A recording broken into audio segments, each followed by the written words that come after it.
Teka, naaalala ko, medyo bulok pa ang mansanas na to kahapon Bakit parang napakasariwa at makatas na nito ngayon? Hayaan mo na nga. Oras na para magtrabaho sa gawaan ng elixir. Pagkalipas ng 3 araw, darating si Elder Joe para gumawa ng mga elixir. Kakailanganin niya ng ilang uri ng panggatong. Bumunot kayo para magdesisyon. Kung anong nabunot nyo, yun ang puputulan ninyong puno. Kahoy ng datiles ang sa akin, sos naman ang sa akin, sandalwood naman ang nakuha ko. Sa akin ay kahoy na tinamaan ng kidlat. Ironwood. Junior na kapatid, unang beses mo palang magputol ng puno Napakaswerte mo naman talaga. Maging abala ka talaga sa mga susunod na araw. Oo nga Junior, makinig ka sa senior mo. Mamaya pagbalik mo doon, magdala ka ng maraming pagkain. Maghanda ka rin ng makakapal na damit. Sobrang lamig sa bundok kapag gabi. Hindi mo kakayanin yon. Ang ironwood ay kilala rin bilang maitim na kahoy bakal. Sobrang tigas ng kahoy na ito. Kaya mahirap talaga itong putulin. Kahit na mababa pa ang antas ng iyong kapangyarihan. Basta't magputol ka lang ng 16 na oras bawat araw. Kaya mo itong matapos sa loob ng 3 araw. Opo, tagapangasiwa, tiyak na tatapusin ko po ito sa takdang oras. Sige na, kunin nyo na ang inyong mga supot imbakan at magsimula na kayo. Sabi nga nila, ang nakikinig sa payo ay hindi magugutom. Kaya magdadala talaga ako ng maraming pagkain. Kahit paano, ang bulok na peras ay peras pa rin. Mas mabuti na ito kaysa sa wala. Ang galing namang gamitin ito. Sana magkaroon din ako ng ganito balang araw.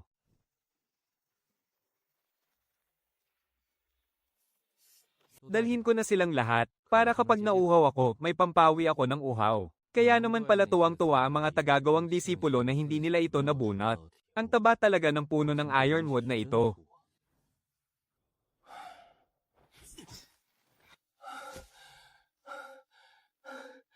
Ang tigas talaga ng bagay na to. Hanggang kailan ko ba to kailangang putulin? Hayaan mo na nga, kumain muna ako para magkaroon ng lakas.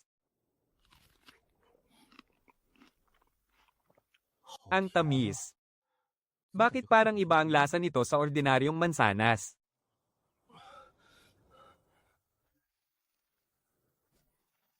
Teka, ganoon na katagal akong nagpuputol pero bakit hindi man lang ako napapagod? Kaya naman pala gustong-gusto ng lahat na pumasok sa sekta para magsanay at maging immortal. Teka, mukhang pati ang mga simpleng tinapay rito ay may taglay na mahiwagang lakas Pero sandali, parang may mali rito. Para sa isang simpleng disipulong tulad ko, sapat na ang may makain. Paano naman sila magbibigay ng pagkaing may taglay na mahiwagang lakas? Kung pati nga ang tinapay ay may mahiwagang lakas, hindi ba't naging immortal na ang lahat ng tao rito?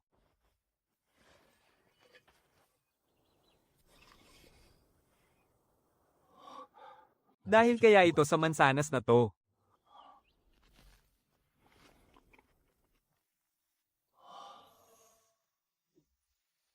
Sabi ko na nga ba, dahil nga rito, may pumasok ng kaunting mahiwagang lakas sa loob ng katawan ko. Huwag mong sabihing isang kayamanan pala ang lumang bubong na to. Titingnan ko nga kung ang mga bulok na peras na to, ay magiging mga mahiwagang prutas din. Sige na nga, oras na para matulog.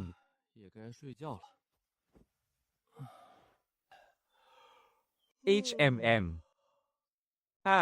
Ang sarap ng gising ko, napakahimbing ng tulog ko. Teka, tingnan ko muna kung ano nang nangyari sa mga bulok kong peras. Hoy, ikaw na utusan. Pumunta ka nga rito. Ano po ang maipaglilingkod ko sa inyo, mahal na diwata? Habang nagtatrabaho ka rito, nakita mo ba ang aking mahiwagang aso? Sa totoo lang po, mahal na diwata, ang inyong abang lingkod ay abala lang sa pagputol ng mga puno rito. At hindi ko po nakita ang inyong mahiwagang aso. Ikaw ba talaga ang pumutol sa punong bakal na yan? Opo, mahal na diwata, ako nga po ang pumutol niyan.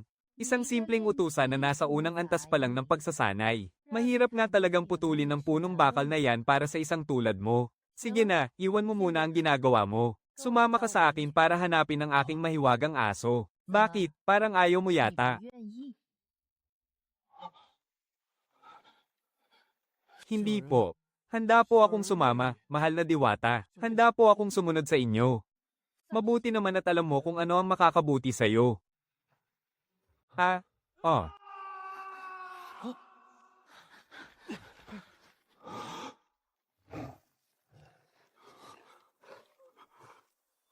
Tulo. Ng.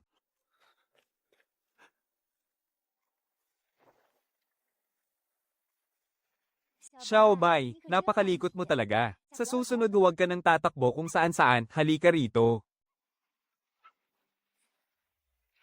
Ilang beses ko bang sasabihin sa'yo, na huwag kang kumakain ng mga basurang pagkain sa labas. Masisira lang ang paglaki mo niyan. Sige na, umalis na rin tayo.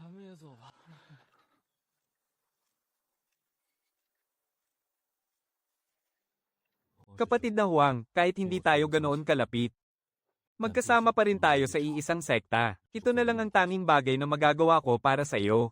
Mula sa akin na si Suwei. Sa mundong ito kung saan ang malalakas lang ang naghahari, walang magagawa ang mahihina laban sa malalakas. Para silang karne sa tadtaran, walang kalaban-laban. Mas masahol pa nga sila sa isang aso sa tabi ng malalakas. Kaya kailangan kong maging malakas. Dahil sa ganoong paraan lamang, mahahawakan ko sa aking sariling mga kamay ang sarili kong buhay. Ganoon lang kabilis, naibuwal ko na. Mukhang hindi naman pala ganoon kahirap putulin ang bakal na punong ito, hindi gaya ng sabi ng iba. Medyo nagugutom na rin ako. Tingnan ko nga kung ano nang nangyari sa mga pera sa loob ng pugon. Hindi ako makapaniwala. Naging sariwa ang bulok na peras na ito. Mukhang dahil nga talaga ito sa mahiwagang pugon na ito. Kahapon nga, kumain lang ako ng 2 mansanas ay nagkaroon agad ako ng mahiwagang enerhiya. Kung kakainin ko kaya ang lahat ng peras na ito, hindi kaya mas lalo pa akong lalakas nito. Nararamdaman ko na.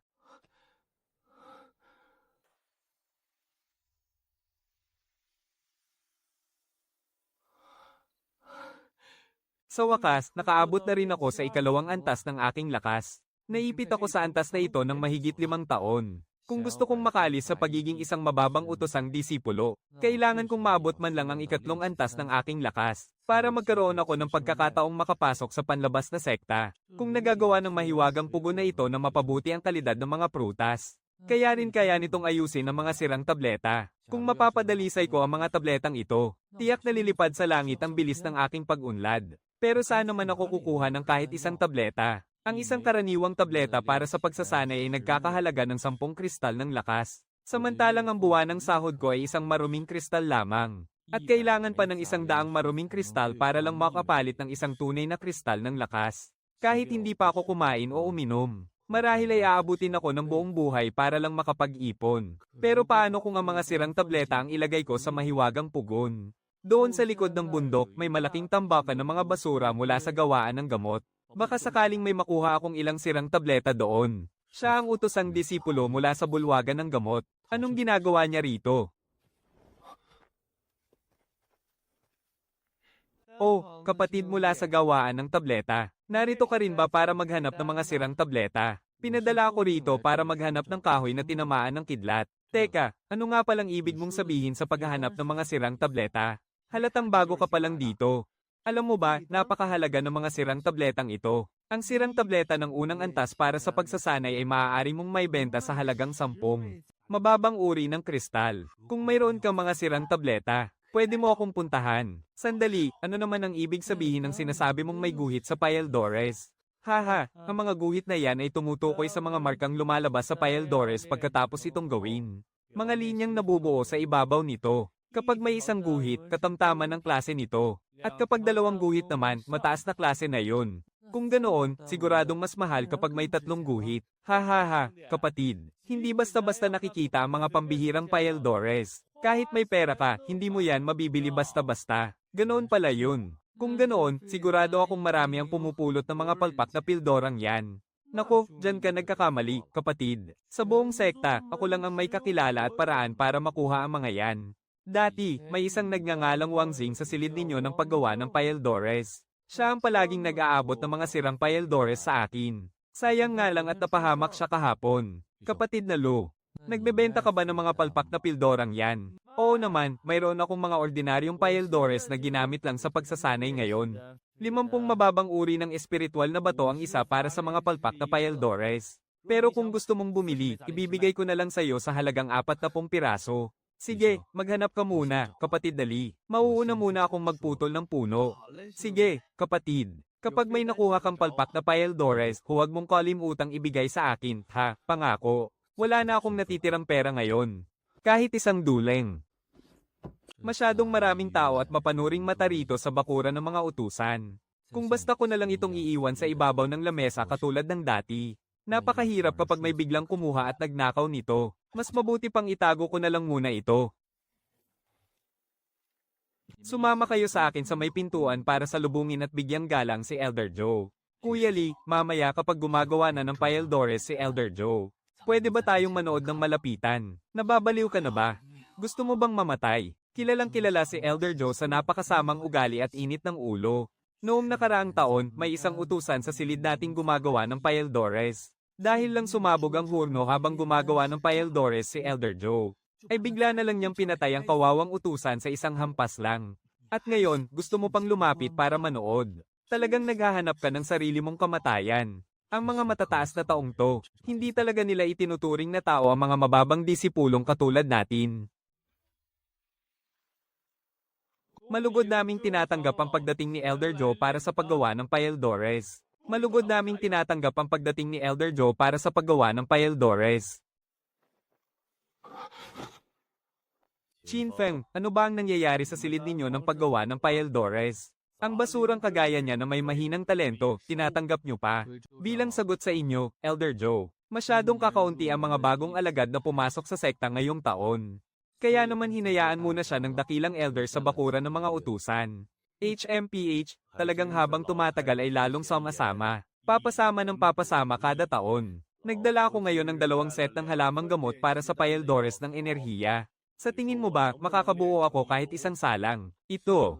Ang paggawa ng Paeldores, 60% ay nakadepende sa husay ng kamay, 20% sa swerte, at ang natitirang 20% naman ay sa pagkontrol ng apoy, Elder Joe.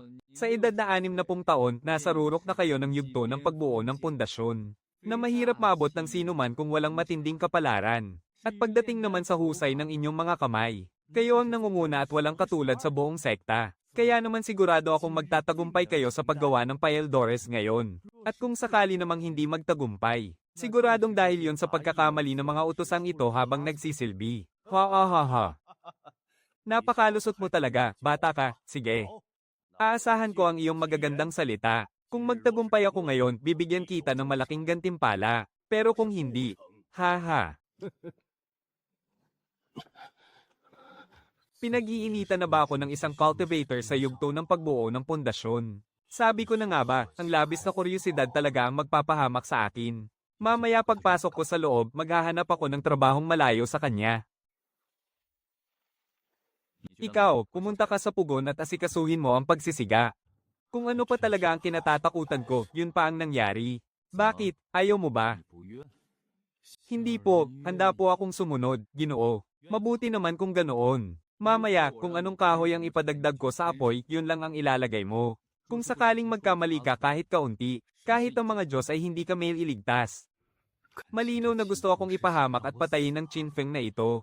Natatakot siyang sisihin ni Elder Joe kung sakaling mabaygo ang paggawa ng Paeldores. Kaya naman ako ang ginagawa niyang panakip butas. Kung pala rin man akong makaligtas sa kapahamakang ito, sisiguraduhin kong pagbabayaran mo ito balang araw. Mamaya, kailangang makontrol mo ng maayos ang lakas ng apoy para sa akin. Kung magkaroon man ng kahit katiting na pagkakamali, kukunin ko ang buhay mo. HMPH. Gagawin ko po ang lahat ng aking makakaya para bantayan ang apoy, Ginoo. HMM, mabuti pang gawin mo nga yan. Buksan na ang pugon, opo. Kahoy ng jujube sa ilalim. Ironwood sa gitna, at sandalwood sa ibabaw. Kumuha ng tig-10 sa bawat isa at ilagay sa bibig ng pugon. Ayan na, hindi ba?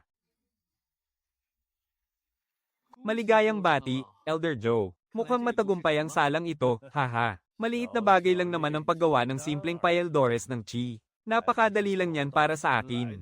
Opo, tama po kayo. Gaya ng inaasahan sa pinakamahusay na alchemist sa inner courtyard. Hahaha, ang husay mo talagang magsalita, bata ka. Ha ha ha ha.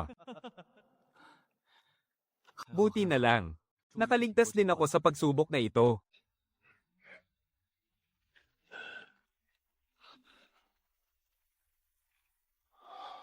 Nako, sumabog ang pugon.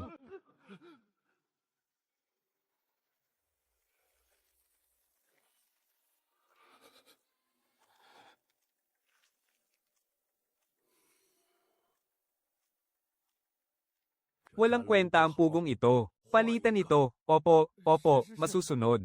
Kasalanan ng sirang pugon na ito. Elder Joe, pumili pa po kayo ng iba. Mabuti na lang. Nakaligtas ang buhay ko sa ngayon. Ang susunod na pugon. Ikaw ang pipili para sa akin. Ako, oo, ikaw nga. Siguraduhin mong tama ang pipiliin mo. Dahil kapag sumabog na naman ito, alam mo na kung anong mangyayari sa'yo. Patay. Kapag pamalya pa uli ito ngayon, siguradong katapusan ko na.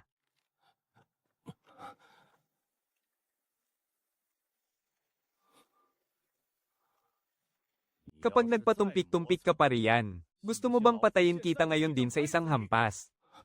Wala akong magagawa, pipili na lang ako ng pikit mata. Ako, pipiliin ko po ito. Kung ganoon, gagamitin natin yan. Ipagdasal mong magtagumpay ako ngayon.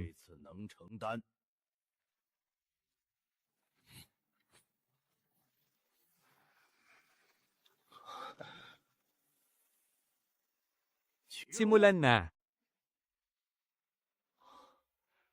Maligayang bati, Elder Joe. Ang salang ito ay puno ng mga katamtamang payeldores ng China may mga pambihirang marka. Hindi masama, talagang katamtamang klase nga ang mga ito. Lahat kayo ay bibigyan ko ng gantimpala. Lahat kayo ay makatatanggap ng gantimpala. HMPH, napakaswerte mo namang bata ka. Kunin mo ito, gantimpala ko sa'yo. Hindi ka lang nakaligtas sa kamatayan. Nakakuha ka pa ng lihim na manual. Patanjin nga ako. Anong klaseng manual ang ibinigay sa iyo ni Elder Joe? HMPH, isang mababang uri lang pala ng teknik sa pagpapalakas ng katawan. Sa bagay, sa ganyang klaseng talento mo, kahit bigyan ka pa ng pinakamalakas na manual, hindi mo rin naman kayang sanayin yan. Pagkatapos ninyong linisin ang hernong iyan mamaya, pwede na kayong bumalik para magpahinga. Sa wakas, nakaligtas din ako sa kamatayan. Kaya kaming dalawa, lalabas muna para gumawa ng ibang bagay. Ikaw na muna ang mag-ayos dito. Hayes, ako na naman pala ang mag-isang mag-aayos nito. Ay, tama, ang mga sirang tableta.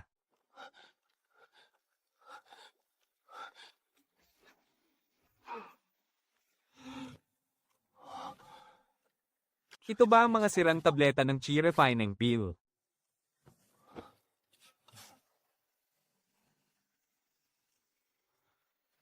Talagang muntik na akong mamatay ngayong araw. Mukhang kailangan ko talagang magpalakas, para lang makaligtas ako sa malupit, at mapanganib na lugar na ito na walang awang lumalamon ng buhay. Kailangan ko nang simulan ng aking pagsasanay. Ito ba ang Chi Refining Pill? May mga marka nga ng tableta.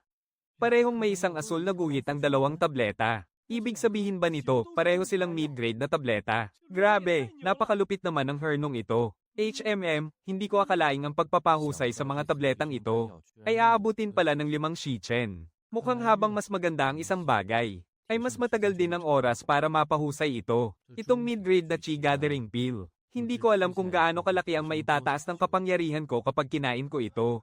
Malapit nang mag-umpisa ang trabaho. Susubukan ko na lang ito mamayang gabi. Kaka-rating lang ng balita. Ang dakilang elder ng ating alchemy room ay pipili sa mga katulong na tulad ninyo pagkalipas ng 1 buwan, ng ilang may natatanging kakayahan sa pagkontrol ng apoy, para personal na turuan ng sining ng paggawa ng tableta. Huwag ninyo akong sisihin kung hindi ko kayo binalaan. Isang napakabihirang pagkakataon ito, kaya siguraduhin ninyong sasamantalahin ninyo ito. Sige, nasabi ko na ang dapat kong sabihin. Kayo na ang baalang magpasya. Bumalik na kayo sa trabaho. Kung mapipili lang ako, hindi ko na kailangang maghintay na sumabog ang hurno ng iba. Sa ganoong paraan, madali na akong makakakuha ng mga elixir anumang oras. Pero bago makagawa ng elixir, kailangan ko munang matutunang kontrolin ang apoy. Ang kaso, wala naman akong sining sa pagkontrol ng apoy. Sa mga susunod na araw, anuman ang mangyari, kailangan kong makakuha ng isang sining sa elemento ng apoy. Hindi ko alam kung gaano kalakas ang magiging epekto kapag ininom ko itong katamtamang klase ng Chi Refining Pill. At kung gaano kalaki ang maitataas nito sa aking antas ng pagsasanay. Napakasiksik ng espiritual na enerhiyang ito. Kung hindi ko ito agad hihigupin sa aking katawan, baka sumabog ang katawan ko at mamatay ako. Kaya naman pala napakamahal ng katamtamang klase ng Chi Refining Pill na ito. Isang piraso pa lang nito, umabot na agad ako sa kalagitnaan ng ikalawang antas. Kung makakainom pa ako ng ilan, tiyak na makakatagos ako sa ikatlong antas ng chi refining. Sayang nga lang at isa na lang ang natira. Saan kaya ako makakakuha muli ng mga reject na elixir? Hi! Pwede ko sanang lapitan si Li Xiao, yung disipulo mula sa Herb Hall. Pero wala naman akong pambayad na 40 espiritual na bato ngayon. Teka, pwede ko namang ibenta itong katamtamang klase ng elixir pill, ha? Sa ganoong paraan, magkakaroon na ako ng mga espiritual na bato. Pagkatapos, bibili ako ulit ng mga reject na elixir para mapalakas ang sarili ko. Mukhang kailangan kong bumaba ng bundok ngayon.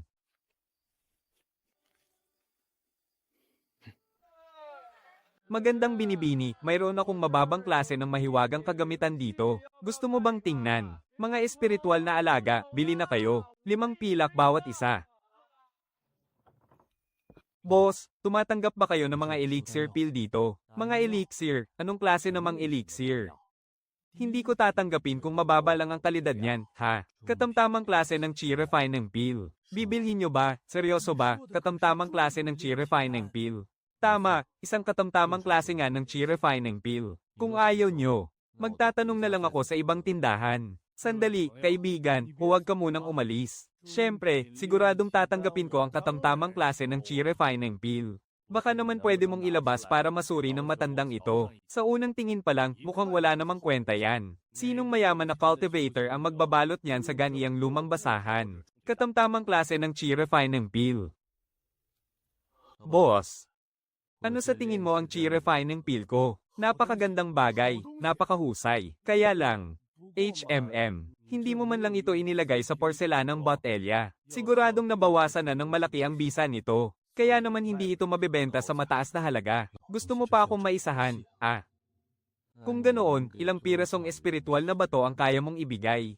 Ang pinakamataas na maibibigay ko rito ay 10 pirasong espiritual na bato. 10 pirasong espiritual na bato. Sa labas, ang mga ordinaryong paeldores ng enerhiya ay nagkakahalaga pa nga ng higit sa 10 pirasong espiritual na bato. Ang tuso mo namang makipagnegosyo. Hindi ko na ibebenta. Teka, huwag ka namang umalis. Pag-usapan natin ang presyo, madali naman akong kausap. Kung hindi tapat ang hangarin mong bumili, hindi lang naman ang tindahan mo ang pwedeng pagbentahan nito. Boss, hindi naman makatarungan ang ginagawa mo. Oo. Kaibigan, palamigin mo muna ang ulo mo. Ganito na lang, magbigay ka ng presyo. 50 pirasong espiritual na bato. Hindi pwedeng mabawasan kahit isang piraso. 50 pirasong espiritual na bato. Masyado naman yatang napakataas niyan. 30 piraso lang talaga ang kaya kong ibigay. Teka naman, huwag ka munang umalis ng umalis. Ganito na lang, maaari ba? Dagdagan ko pa ng 5 piraso, ano sa tingin mo? Sige, 35 pirasong espiritual na bato. Sige, ang daling kausap, kaibigan. Mayroon ka ba ritong teknik para sa elemento ng apoy? Meron. Anong antas ng teknik ang nais mo? Mababang antas ba o katamtaman? Ang mababang antas ay 1 pirasong espiritual na bato bawat isa. At ang katamtamang antas naman ay 50 pirasong espiritual na bato bawat isa. Ang pagkakaiba ng mababa at katamtamang antas ng teknik na ito, napakalaki pala ng agwat ng presyo nila. Ano namang klaseng teknik ito? Isa yung mataas na uri ng teknik sa espada. Pero hindi na ito kompleto. Ibebenta ko na lang yan sa halagang 20 pirasong espiritual na bato. Kulang-kulang na nga, tapos ibebenta mo pa ng 20 pirasong espiritual na bato. Boss, napakagahaman mo naman. Kung kompleto lang yan, kahit 2,000 pirasong espiritual na bato ay hindi mo yan mabibili. Huwag mong mamaliitin dahil lang hindi na ito kompleto. Isinulat ito ng isang dakilang master noong unang panahon. Isinulat ng isang dakilang master. Kahit pa isang immortal ang sumulat niyan, wala pa ring silbi. Sino naman ang makakapagsanay gamit ang sirang aklat na ito? Teka, kung ang aking mahiwagang hurno ay kayang maibalik sa dati, hindi ko alam kung kaya rin ba sa aklat na ito. Sige, kukunin ko ang isang mababang uri ng manual ng Kanhaju, at isama mo na rin ang sirang aklat na ito. Sige po, mag-iingat ka sa paglalakbay, bata. Ang tanga talaga. Hindi lang niya hinayaang makuha ng tatay ko ang katamtamang uri ng Chi Gathering Pill, kundi maging ang walang silbing manual na binili ko lang sa halagang 100 mababang kalidad na Spirit Stone, ay binili niya sa halagang 20 Spirit Stone.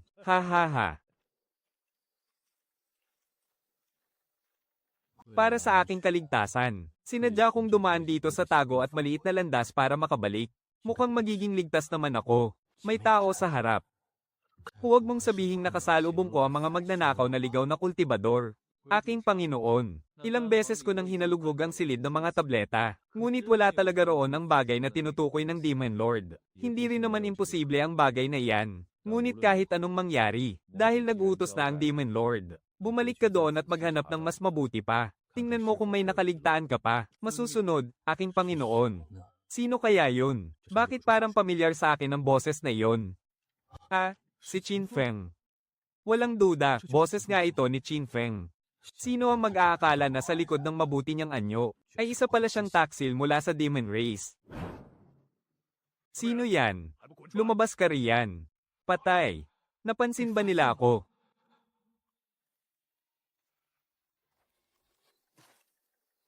Huwag kayong lalapit.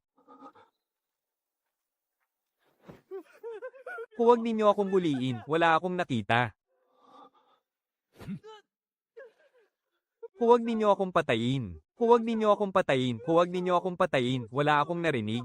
Nagmamakaawa ako sa inyo. Pakawalan niyo na ako. Nang ahas ka pang makinig sa aming plano, naghahanap ka ng ikamamatay mo.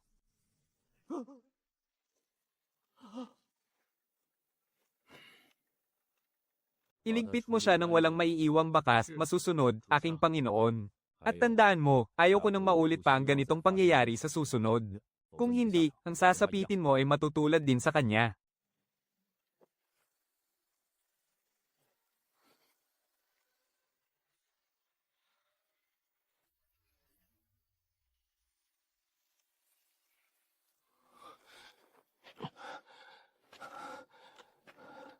Muntik na ako roon.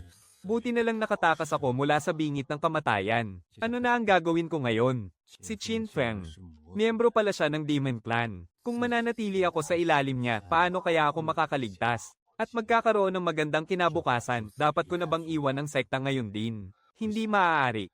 Nasa kanya pa ang aking cultivation vessel. Hayaan mo na, harapin ko na lang muna kung ano ang darating. Ang pinakamahalaga ngayon ay mapataas ko muna ang aking cultivation level.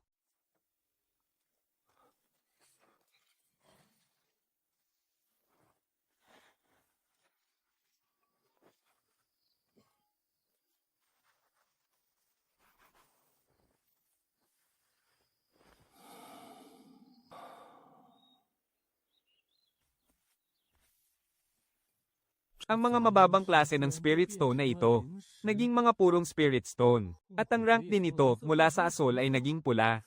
Pambihirang kalidad.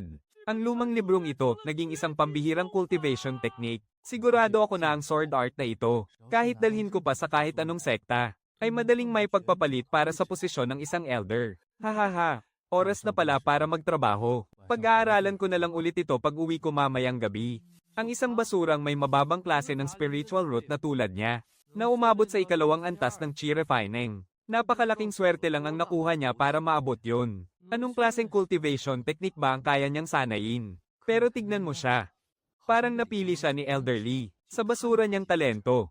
Kahit ang mga aso sa sekta ay mapapailing kapag nakita siya. Akala ba niya ganoon kadaling sanayin ang cultivation technique na yon? Ha ha ha ha. Hoy, mula sa Alchemy Room, anong ginagawa mo rito sa Herb Hall? Magandang araw po, Senior. Kaibigan po ako ni Li Xiao. Naparito po ako dahil may personal akong sasabihin sa kanya. Kaibigan ka pala ni Senior Li, Junior Brother. Nandoon siya sa loob ng Herb Hall. Sandali lang, tatawagin ko siya para sa'yo. Maraming salamat po, Senior. Huwag mo nang isipin yun, magkakapatid naman tayo rito. Sandali lang, ha? Mukhang mataas ang posisyon ni Li Xiao rito sa Herb Hall, ha? Andito na ako, kapatid. Hindi rito ang tamang lugar para mag-usap. Sumunod ka sa akin. Sige. Pasok ka, kapatid. Maupo ka, kapatid. Medyo simple lang ang tirahan ko rito, pero napakasarap ng tsaa na ito.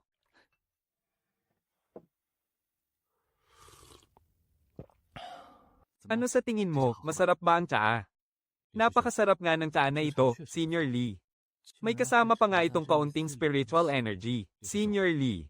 Naparito ako ngayon para bumili sa iyo ng ilang mga depektibong tableta. Nagtatanong lang kung may natitira pa ba sa iyo ngayon. Para sa mga depektibong tableta, may 3 pa akong pampraktis na tableta rito. at 3 Qingling na tableta. Hindi ko alam kung alin doon ang kailangan mo, kapatid. 3 pampraktis na tableta lang ba ang meron? Senior Brother Lee. Itong mga depektibong pampraktis na tableta, pareho pa rin ba ang presyo tulad ng sinabi mo sa akin noong nakaraan? Kapatid, nagtatrabaho ka sa Silid Elixir. Siguradong mas alam mo ang sitwasyon ng mga depektibong tableta kaysa sa akin. Nitong mga nakaraang araw, napakahirap ng humanap ng mga depektibong tableta. Kaya natural lang na tumaas ng kaunti ang presyo nito. Siyempre naman. Kaya pakisabi naman kung magkano, kapatid Dali, ang mga depektibong tableta para sa pagsasanay ng chi. Isang espiritong bato bawat piraso. Ang mahal naman yan, kapatid. Presyo pa lang yan ngayon. Kung sa susunod ay wala na talaga tayong mahanap na depektibong tableta, mas lalo pang tataas ang presyo niyan. Sige, kukunin ko na ang 3 ito. At dahil naging prank ka, ako na kuya mo ay hindi rin naman modo mo. Bibigyan kita ng 20% diskwento sa lahat ng yan. Matapos man ang bentahan natin, ang pagkakaibigan ay mananatili. Maraming salamat, kuya. O sige, ganito na lang. Kukunin ko na rin ang lahat ng iba mo pang tableta. Ano? Kukunin mo lahat. Kapag nakabalik ako sa pamilihang espiritu, kailangan ko talagang kumuha ng isang mahiwagang supot. Dahil kung hindi, masyadong mahirap magbitbit ng kung ano-ano. Ang Taishu Sword Technique. Posible kayang may ikalawang bahagi pa ang teknik na ito. Para mapag-aralan ito, kailangan pala ng kahit man lang 3 antas ng pagsasanay. At kung gusto kong matutunan ng ikalawang galaw, kakailanganin ko pa ng antas ng pagtatag ng pundasyon. Nasa 2 antas pa lang ako ngayon. Hayaan mo na nga, iisipin ko na lang yan sa susunod.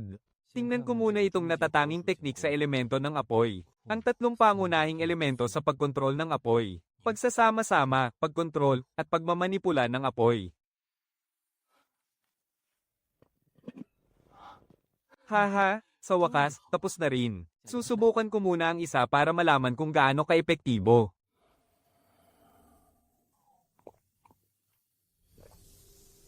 Sa tulong ng 3 Paeldores ng lakas, umabot na sa huling bahagi ng ikalawang antas ang aking kapangyarihan. Naniniwala ako na kapag nakakuha pa ako ng 3, ay tiyak na makakatawid na ako sa 4 antas. Mukhang kailangan ko uling bumisita sa pamilihan ng mga immortal balang araw. Ngayon naman, sisimulan ko ng sanayin ang teknik ng pagkalito. Ang sining na ito ay may 7 antas. Sa unang antas, kaya nitong magpatawag ng 40 paru-parong apoy. At 80 paru-parong apoy naman sa ikalawang antas. At kapag narating ko na ang 7 antas, magagawa ko ng magpalabas ng libo-libong paru-parong apoy para lumaban para sa akin. At kapag damakit ang mga ito sa katawan ng kalaban, hinding-hindi na ito mapapatay pa. Ganoon ba talaga kalakas ang teknik ng nagbabagang paru-paro? Mukhang kailangan ko itong pagtuunan ng pansin sa aking pagsasanay. Napakalakas na alas nito kapag nagkataon. Sa ngayon, kaya ako nang magkontrol ng 80 paru-parong apoy ng sabay-sabay. Pero napakalaki rin ang nauubos nitong espiritual na lakas. Paano pa kaya kung makaabot ako sa 3 antas sa hinaharap? O sa mas mataas pa roon? Hay! Sumasakit ang ulo ko kapag naiisip ko yan. Hoy, ikaw nakatulong dyan. Lumapit ka nga rito saglit. Bakit naman kaya napadpad dito sa likod ng bundok ang mga tagatupad ng batas? Moalang-galang na po, mahal na immortal, ano po ang maipaglilingkod ko sa inyo? Isang hamak na may maruming talento, HMP. May nakita ka bang nagpasimula ng sunog dito sa bundok? Lagot na. Siguradong nung sinubukan ko ang aking mga paru-parong apoy rito sa likod ng bundok, hindi ko sinasadyang masunog ang ilang mga halaman at puno. Para po sa inyong katanungan, mahal na immortal, wala po akong nakitang ganoon. Sa hitsura at kasuotan mo, mukhang isa kang katulong mula sa silid ng Paeldores. Imbes na magtrabaho doon sa silid ng Paeldores, bakit ka nandito ngayon, mahal na immortal? Kamakailan po kasi ay walang nagpapagawa ng Paeldores doon kaya maaga kaming pinauwi. Kaya dahil wala po akong magawa, pumunta ako rito sa gubat ng bakal na kahoy para mag-ensayo ng aking kamao. Mag-ensayo ng kamao. Isa kang tagapagsanay ng espiritual na lakas, bakit mo gagayahin ang mga ordinaryong mandirigma sa pag-ensayo ng kamao? Mahal na immortal, napakahina po ng aking likas na talento. Wala na po akong pag-asang marating ang tugatog ng espiritual na pagsasanay.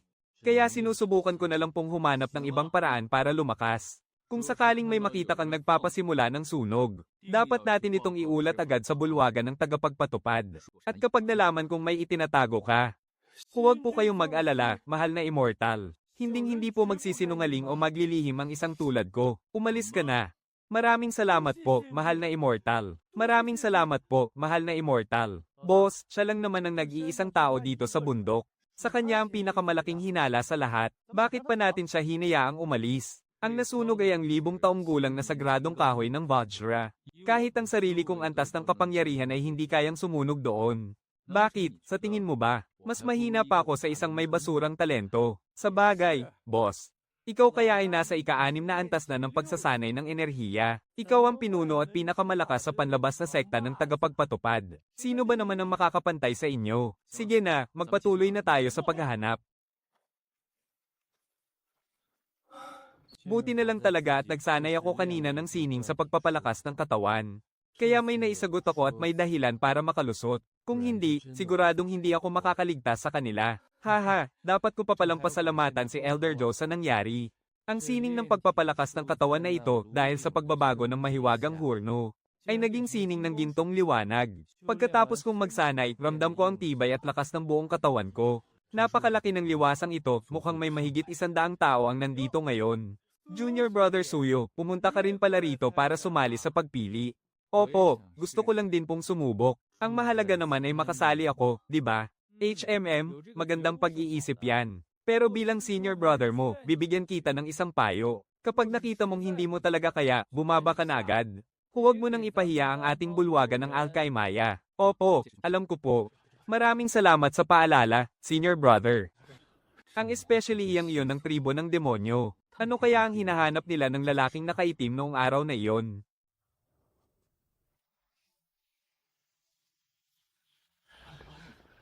Magsisimula na ang pagpili. Iba talaga ang lakas at tindig ng dakilang elder. Para sa unang bahagi ng pagpili, susubukin natin ang inyong talento sa espiritu ng apoy. Pumunta kayo rito sa harap ng sunod-sunod. Ay patong ang inyong mga kamay sa batong ito para sa pagsubok. Sa totoo lang, wala rin akong gaanong tiwala sa sarili kong kapangyarihan sa apoy. Pero dahil kaya kong magpalabas ng 80 nagbabagang paru-paro ng sabay, siguro naman ay hindi ito ganoon kasama. Magsimula na ang pagsubok. Wang hindi pumasa. Pasado si Li Shan. 10 tao na ang sumubok, pero 2 lang ang nakatugon sa pamantayan. Mukhang napakahigpit nga nito. Bagsak si Li Hai. Anong tinitingin-tingin mo riyan? Mas mahina ka pa nga sa akin, HMMPH. Ako naman ang susunod. Pasado si Zuyu. Paanong nakapasa ang may ordinaryong ugat na to? Para sa susunod na yugto.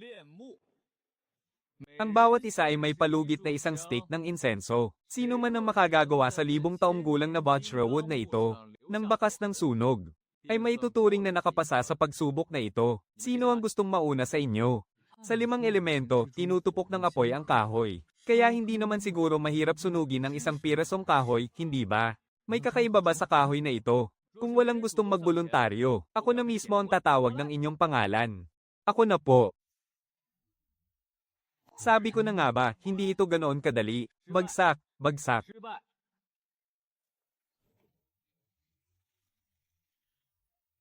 Nakapasa si Son Yun. Ako naman. Paubos na ang aking espiritual na kapangyarihan. Kung magpapatuloy ito, baka maubos na ang enerhiya ko pero hindi man lang magkaroon ng bakas ng sunog ang kahoy na ito. Subukan ko kayang gamitin ang sining ng nagbabagang paru-paro. Nako, baka tuluyan ng maubos ang kapangyarihan ko. Sige, lumipad ka.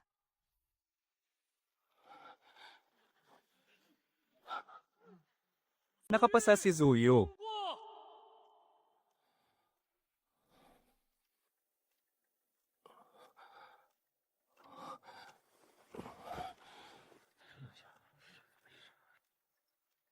Kasama ako, 8 tao na lang tayong natitira. Ang makapasa sa 2 yugto ng pagsubok ay patunay na mahusay ang inyong kakayahang magkontrol ng apoy. Ngayon, bibigyan ko ang bawat isa sa inyo ng isang aklat ng mga halamang gamot. Mayroon lamang kayong kalahati ng 1 kapat ng oras para pag-aralan ito. Kung sino ang makakahanap ng pinakamaraming halamang gamot ng walang pagkakamali, ay siyang tatanggapin ko bilang aking personal na disipulo. Napakaraming halamang gamot naman ito, paano ko to maisasolo lahat? Bahala na nga. Ang mahalaga, kabisaduhin ko muna ang mga pangalan, katangian, at lasa nito. Tapos na ang oras. Ito ang listahan ng mga kailangan ninyong mahanap. Magsimula tayo sa pinakaunang may mahinang ugat doon sa kaliwa.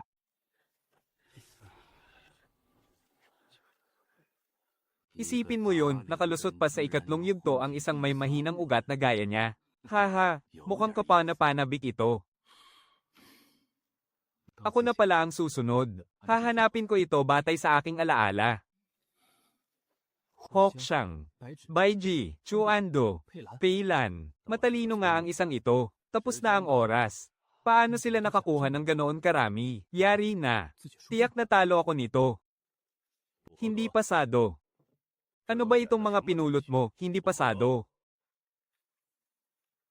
HMM. Pasado. Maraming salamat, punong nakatatanda.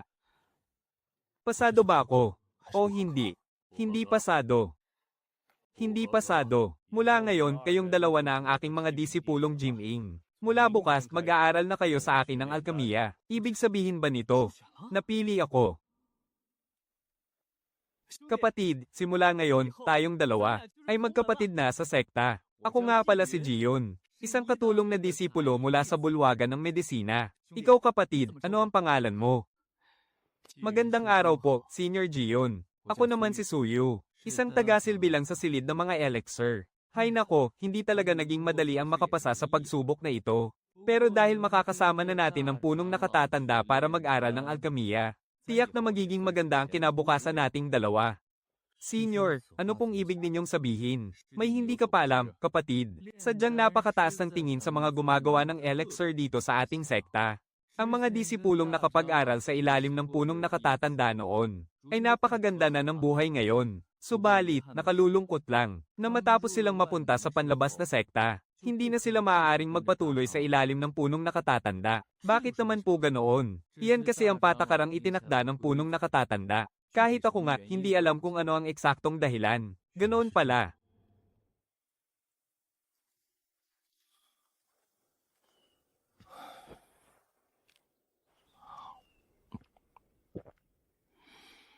Masyadong maraming espiritual na lakas ang naubos sa akin ngayong araw. Kailangan ko na magnilay agad para maibalik ito. Sa wakas, nanambalik na rin ang aking espiritual na lakas. Umaga na pala. Bilisan mo na mag-ayos at maghintay ka na doon sa silid ng elixir. Baka dumating si Elderly ngayon.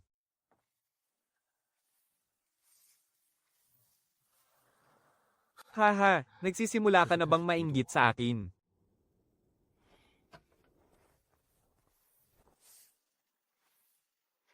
Lumabas muna kayong lahat.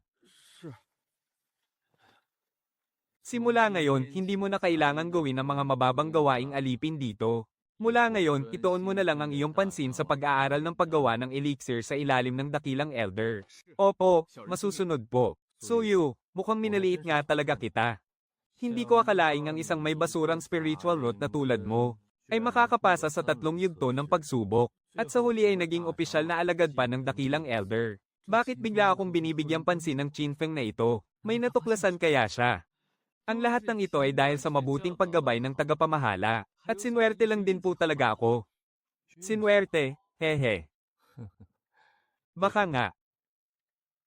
Ano ba talagang ibig niyang sabihin? Magandang araw po, dakilang elder. Sumunod ka sa akin. Opo. Isasantabi ko muna ang tungkol kay Chinfeng. Mas mahalagang mag-focus muna ako sa pag-aaral ng paggawa ng elixir kasama ang dakilang elder. Ang aklat na ito ng mga halamang gamot ay magsisilbing regalo sa inyong pagpasok. Kailangan ninyong isaulo ang bawat halamang gamot na nakasulat dito, mula sa pagtatanim hanggang sa pagpapalaki ng mga ito. Kung may isa man kayong hindi alam, ay bumalik na lang kayo sa kung saan kayo nanggaling. Naintindihan ninyo? Opo. Sige na. Ayoko ng madaming daldal. Ngayong araw, tatalakayin muna natin kung ano ba talaga ang isang elixir, at ang mga pangunahing paraan sa pagkontrol ng apoy. Ano ba talagang problema ng Chinfeng na ito? May natuklasan ba siya tungkol sa akin? Hindi maaari ito, kailangan ko ng bilisan ng pagpapalakas ng aking cultivation. Iyon lang ang tanging paraan para maprotektahan ko ang aking sarili. Mukhang kailangan ko munang bumaba ng bundok. Kagalang-galang na master, naghahanap po ba kayo ng mga mahiwagang gamit? Titingin-tingin muna ako. Magkano naman ang storage bag na ito? Isa po itong mababang uri ng storage bag. Napakamura lang po, nagkakahalaga lang ng 100 spirit stones. 100 spirit stones, napakamahal naman yan. 38 spirit stones lang ang kabuoang ipon ko ngayon. Magkano naman ang mababang uri ng chicken dancing pill na ito? 12 mahiwagang bato ang bawat isa. Paano naman po itong Pampalines na Paildores? Itong Pampalines na Paildores ay mas mahal ng konti. Nagkakahalaga ito ng 16 na mahiwagang bato bawat isa. Nga pala, tumatanggap ba kayo rito ng mga katamtamang uri ng mahiwagang Paildores? Siyempre naman po. Bihira lang kaya ang mga ganyan. Katulad halimbawa nitong katamtamang Paildores para sa pagpapatibay ng lakas. Magkano ang alok ninyo rito? Para sa isang katamtamang uri, bibigyan kita ng 38 mahiwagang bato. Ilang piraso po ba ang balak ninyong ibenta, dakilang master? Mukhang nabenta ko pala ng napakamura noong nakaraan. Naloko talaga ako ng matandang tuso na yun. Kung ang katamtamang Pampalines na Paildores naman po, ang presyo ng pagbili namin sa katamtamang Pampalines na Paildores ay 60 mahiwagang bato bawat isa. May 2 Pampalines na Paildores naman ako sa kamay ko ngayon. Pero huwag ko muna sigurong ibenta. Itatabi ko muna para magamit ko. Ganto na lang, boss. Bigyan mo ako ng 3 piraso ng mababang uri ng pampalakas na Paildores. Tapos, bibigyan pa kita ng 2 pang mahiwagang bato. Tulungan mo akong ipalit ito sa 200 pira-pirasong mahiwagang bato. May bibilhin lang akong ilang maliliit na bagay mamaya sa labas. Sige po, dakilang master, pakiintay lang po sandali. Boss, ano naman ang 2 ito? Ang tinutukoy ninyo po ba ay ang mga ito, dakilang master? Ang 2 ito ay tinatawag na bituing leopard. Isa itong lihim na sandata na gawa ng sektang 5 lason. May taglay itong napakatapang na lason sa loob. Sinasabing kaya nitong pumatay sa isang kisap mata ng isang magsasanay sa pangalawang antas ng pagpapatibay ng lakas. Kaya nitong pumatay sa isang kisap mata sa pangalawang antas. Kung ilalagay ko ang bagay na ito sa loob ng aking mahiwagang hurno, at palakasin pa ang antas nito, ano kaya ang magiging bagsik ng kapangyarihan nito? Magkano ang benta mo rito? Ang isang ito ay nagkakahalaga ng 1 mahiwagang bato. Sige, bigyan mo ako ng isa. Mag-iingat po kayo sa inyong paglalakbay.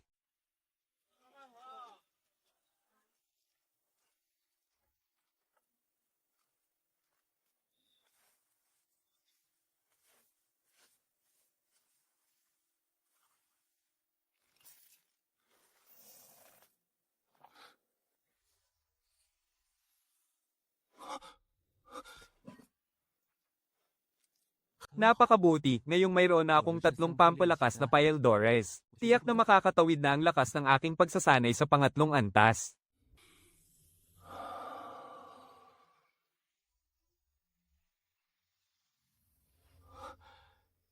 Sa wakas, narating ko na rin ba ang pangatlong antas ng pagpapatibay ng lakas? Ang 5 espiritong ugat sa loob ng aking katawan ay mas naging matatag at malalakas kumpara noong una. At ang umiikot na lakas sa aking dantian ay nadobel rin. Kahit ang mitya ng apoy sa loob ng ugat ng apoy na iyon, ay mas nag-aalam pa ngayon kumpara noon. Sumikat na bagad ang araw, ang bilis naman. Hindi ko lubos maisip kung gaano katindi ang lakas ng bagay na ito kapag napalakas na. Itatabi ko muna ito para magamit sa oras ng pangangailangan. Magagamit ang bagay na ito sa paggawa ng elixir. Maraming uri ang mga kawa para sa pag-refine. Dahil magkakaiba ang mga elixir na gagawin. Magkakaiba rin ang kawang kakailanganin ninyo. Tulad na lamang ng mga kawang nasa tabi ninyo ngayon. Ang mga ito ay maaari lamang gamitan ng panggatong sa pagpapadalisay. Ngunit walang espiritual na kapangyarihan ng panggatong. Kaya naman ang mga nagagawa nitong gamot ay ordinaryo lamang. Kung nais ninyong lumikha ng mga dekalidad na elixir, kailangan ninyong gamitin ang inyong panloob na apoy at mga mahiwagang kagamitan. Ito ang pinagkaiba ng isang tanyag na alchemist. Kumpara sa isang ordinaryong tagagawa lamang ng gamot, ang kawang hawak ko ngayon ay tinatawag na Wang Chen. Isang natatangi at makapangyarihang mahiwagang kagamitan. Ginamit ko na ito noon upang lumikha ng isang natatangi at perpektong uri ng elixir. Naaalala kong sinabi ni Li Xiao noon, na sa buong sektang Tian daw, ay nakagawa lamang sila ng 1 o 2 perpektong elixir. Kaya naman pala, ang isa sa mga iyon ay gawa pala mismo ni Li Tai. Kaya magmasid kayong mabuti at huwag kukurap. Isang beses ko lamang ipapakita ang paraan ng paggawang ito. Kung gaano karami ang inyong matututunan, ay nakasalalay na lamang sa talas ng inyong pag-unawa.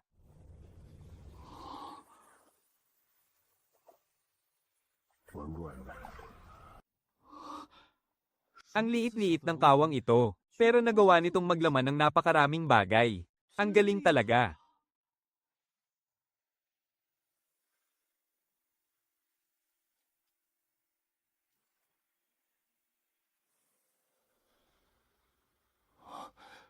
May mga guhit sa ibabaw ng bawat elixir na ito. Lahat pala ay mga katamtamang uri na tableta para sa pagpapanday ng sandata. May ibubuga talaga ang dakilang elder.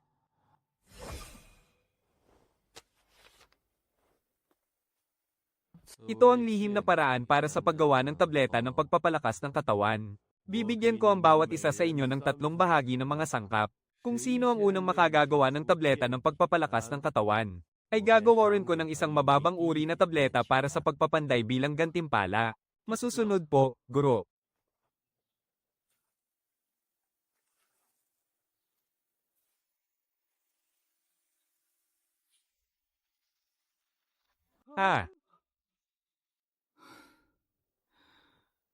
Nabigo na naman ako. Ang hirap naman talagang gumawa ng mga elixir na ito. Naku naman. Naitapon ko ang panggatong sa loob ng kawa sa pag-aakalang ito ay mga halamang gamot. Mahirap talaga sa simula ang lahat ng bagay. Unang beses ninyong dalawang magpino ng Paeldores. Kung hindi kayo nagkamali, iyon ang mas nakapagtataka.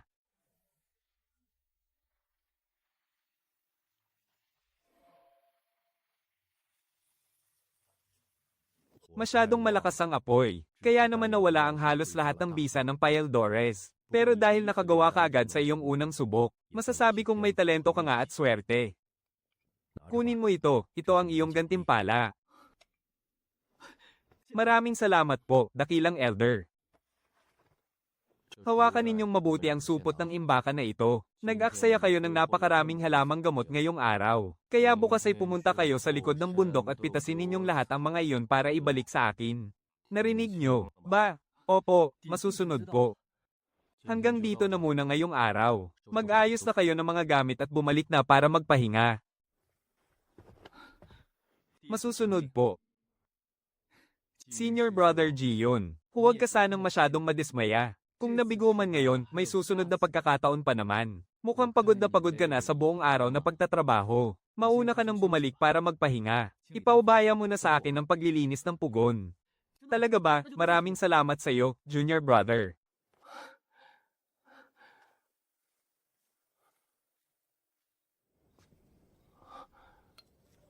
Ang mga patapong Paeldores na ito ay may pakinabang pa rin. Hindi ko dapat ito sayangin.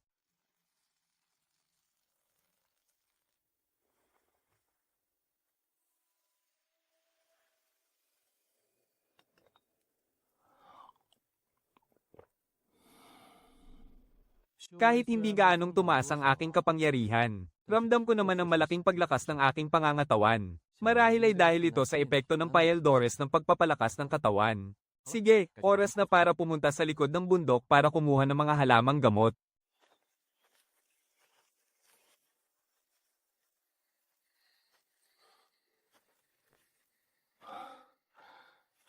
Ang bilis naman, gabi na agad. Kailangan ko na rin bumalik para matulog. Sa wakas, hindi mo na rin napigil ang umatake. Steward Jing. Gabi na po, bakit po kayo umakyat dito sa bundok para hanapin ang isang tulad ko? May kailangan po ba kayo? Ito, paano naramdaman agad ng batang ito ang presensya ko? Huwag mong sabihing nakaabot ka na sa 3 antas ng chi refining. Opo. Pero dahil lang po ito sa aking swerte, may masama po ba doon? Steward Jing, lumalalim na po ang gabi. Kung wala na po kayong kailangan ko na pong bumalik para matulog. Matulog? Hahaha. Ibigay mo muna sa akin ang swerteng nakuha mo bago tayo mag-usap. Katie walang Jean. Hindi ko po maintindihan ang sinasabi ninyo. Huwag ka nang magkunwari. Alam mo ba kung kailan ko sinimulang pagmasdan ka? Naaalala mo ba ito? Ito ba? Noong araw ng pagsubok, nang gamitin ko ang plaka ng apoy, HMPH. Mukhang naalala mo na. Nagulat talaga ako, dahil ang 1,000 taong gulang na matigas na kahoy na ito ay hindi tinatabla ng tubig o apoy. Pero nagawa mo pa rin itong sunugin hanggang sa loob. At ang mga natitirang kislap sa loob, ay hindi ko maapula, ano man ang gawin ko. Ang apoy ng isang karaniwang tagapagsanay ay hindi kailanman makakagawa niyan. Hula ko, siguradong may ginamit kang pambihirang lihim na sining, hindi ba?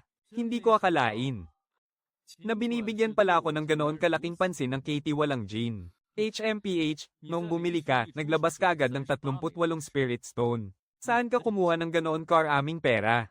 Hindi ko inaasahan na inimbestigahan pala ng husto ng Katie Walang Jean ang aking pinagmulan. Naaalala kong ang binili mo sa tindahang yon ay 3 mababang uri ng chi refining pill lamang. Kung walang tulong ng mga pambihirang kayamanan ng kalikasan, paano magagawa ng isang basurang may mahinang spiritual root na tulad mo, na sa loob lamang ng isang maikling araw, ay makatawid mula sa 2nd antas ng chi refining, at makarating sa 3rd antas? Ang lahat ng ito ay nagpapatunay na may hawak kang malaking swerte. Suyu, tama ba ako? Oh, bakit ganyan ang tingin mo sa akin? Gusto mo ba akong patayin? Suyu, nasa 5th antas na ako ng chi refining. Sa tingin mo ba, ang isang basurang nasa 4th antas lang na tulad mo, ay may kakayahang patayin ako? Makinig ka sa payo ko. Mas mabuting isuko mo na lang ng kusa ang iyong swerte. Baka sakaling bigyan pa kita ng pagkakataong mabuhay. Pero kung manggahas ka na lumaban, titiyakin kong hihilingin mo na lang na mamatay dahil sa tindi ng dusa. Mukhang hindi ko na ito madadaan sa mabuting usapan. Buti na lang at may hawak akong talisman ng leopard. Pero hindi ko lang alam kung gaano ito kabisa. Suyu, ilabas mo na ang kayamanan sa akin. Katie Walang Jean. Kapag ibinigay ko ba ang aking swerte, pakakawalan mo ba talaga ako? Siyempre. Hanggal na bata. Ang unang hakbang sa pagpatay at pagnanakaw ng kayamanan ay ang paglipol sa kanila ng lubusan. Hindi mo ba alam yan? Sige, ibibigay ko na sa iyo ngayon din. Kahit na ito ang aking naging kapalaran. Pakiusap, bigyan mo ako ng pagkakataong mabuhay. Heto, kunin mo. Kunin mo.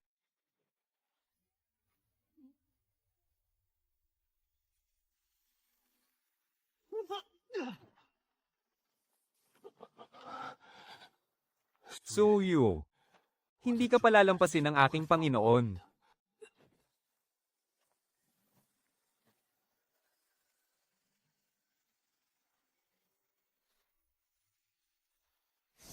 Tapos na si Chin Feng. Pero paano kung imbestigahan ito ng mga nasa itaas? At sino naman ang Panginoon na sinasabi niya? Siya ba ang demonyong nakatagpo niya? Mukhang may nagmamay-ari na sa supot imbakang ito. Sa kasalukuyan kong antas ng kapangyarihan, hindi ko man lang mabubura ang selyadong espiritual na lakas dito, nakatali sa may-ari. Kung ang supot imbakan ni Chin Feng ay nakatali sa kanya, ibig bang sabihin, ang aking hurno ay pwede ring matali sa akin?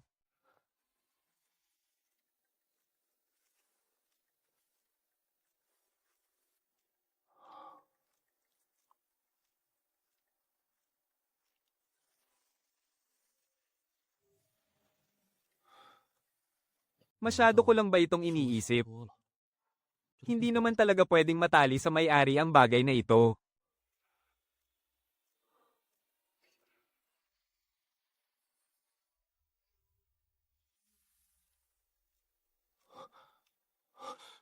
Nasaan na ang aking mahiwagang hurno? Bakit ito nawala?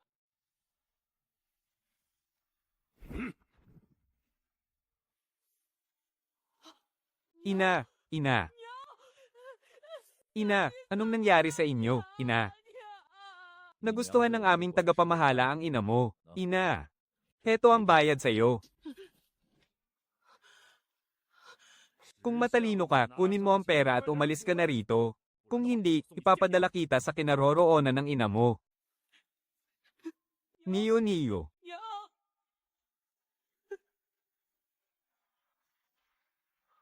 Ina, humayo kayo ng may kapayapaan. Nabalitaan kong tumatanggap ng mga bagong alagad ang sektang Tiandaw. Tiyak na gagawa ng pangalan doon ang inyong anak, hindi para sa ibang bagay, kundi para puksain ang mga kawalang katarungan sa mundong ito. 5 taon na akong naririto sa sekta. Pero ang antas ng lakas ko ay nasa unang baitang pa lang ng pagsasanay. At bagay lang akong magtrabaho ng mabibigat dito sa bakuran ng mga utusan. Talaga bang? Isang basura lang talaga ako, Ray. Anong klaseng basurang bagay ba ang nakatisod sa akin? Hay! Maayos pa naman itong kawa, bakit kaya tinapon? Kung tinapon na yan, siguradong wala ng kwenta yan. Iuwi natin to, maganda tong gawing lalagyan. Oo nga, hindi masama. Tamang-tama to para lagyan ng mga prutas.